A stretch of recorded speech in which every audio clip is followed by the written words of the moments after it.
channel. I hope you all are doing well.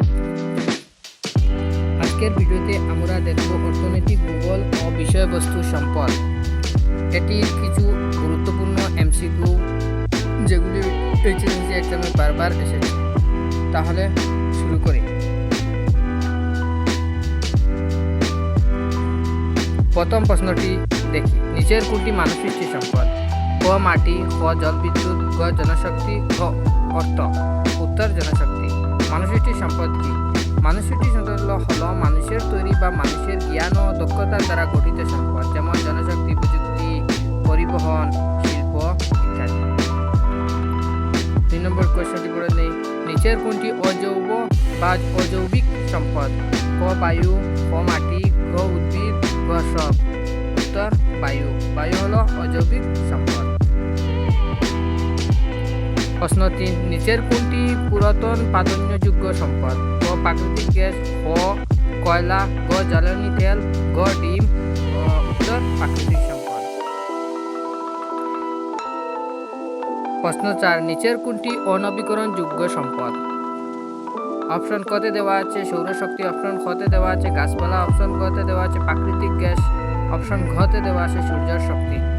সঠিক উত্তর হলো প্রাকৃতিক গ্যাস, অনবীকরণযোগ্য সম্পদ। প্রশ্ন 5, কাজিরাঙ্গা রাষ্ট্রীয় উদ্যানটি অজৈবিক সম্পদ, জাতীয় সম্পদ, জৈবিক সম্পদ, ঘ আন্তর্জাতিক সম্পদ। সঠিক উত্তর জাতীয় সম্পদ। কাজিরাঙ্গা রাষ্ট্রীয় উদ্যানটি এটি আসামের মধ্যে অবস্থিত। 6 নং প্রশ্নটা দেখে নিই, কোনো একটি দেশের অর্থনৈতিক উন্নয়ন নির্ভর করে জনসংখ্যার উপর, যানবাহনের উপর, সম্পদের মান ও প্রাচুর্যের উপর, মানব সম্পদের উপর। সঠিক উত্তরটি হলো ঘ মানব সম্পদের মান ও প্রাচুর্যের উপর।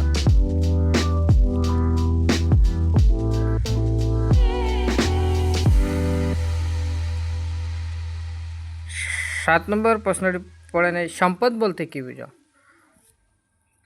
যে সকল বস্তু, শক্তি ও উপাদান মানুষের প্রয়োজন ও উপকারে আসে তাহাকেই সম্পদ বলে। সম্পদ প্রাকৃতিক ও মানব সৃষ্টি, এই 2 ভাগে বিভক্ত।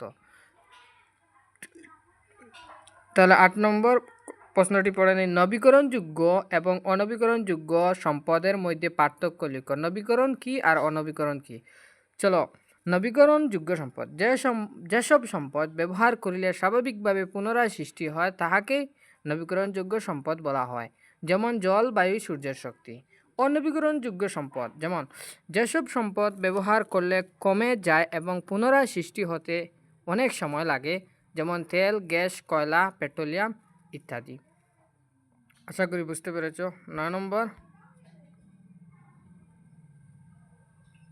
প্রশ্নটি পড়ে নিই, মানব সৃষ্টির সম্পদ কি? উদাহরণ সহ লিখো।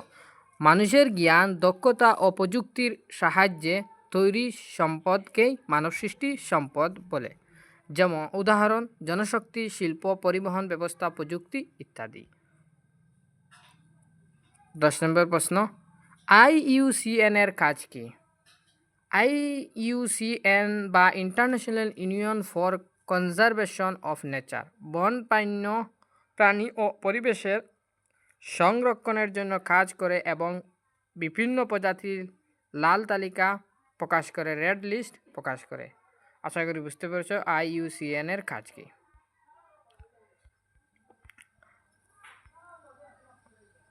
11 নম্বর কোয়েশ্চন, এটি লাস্ট কোয়েশ্চন, ভারতীয় বন গবেষণা কেন্দ্র কখন প্রতিষ্ঠিত হয়েছিল?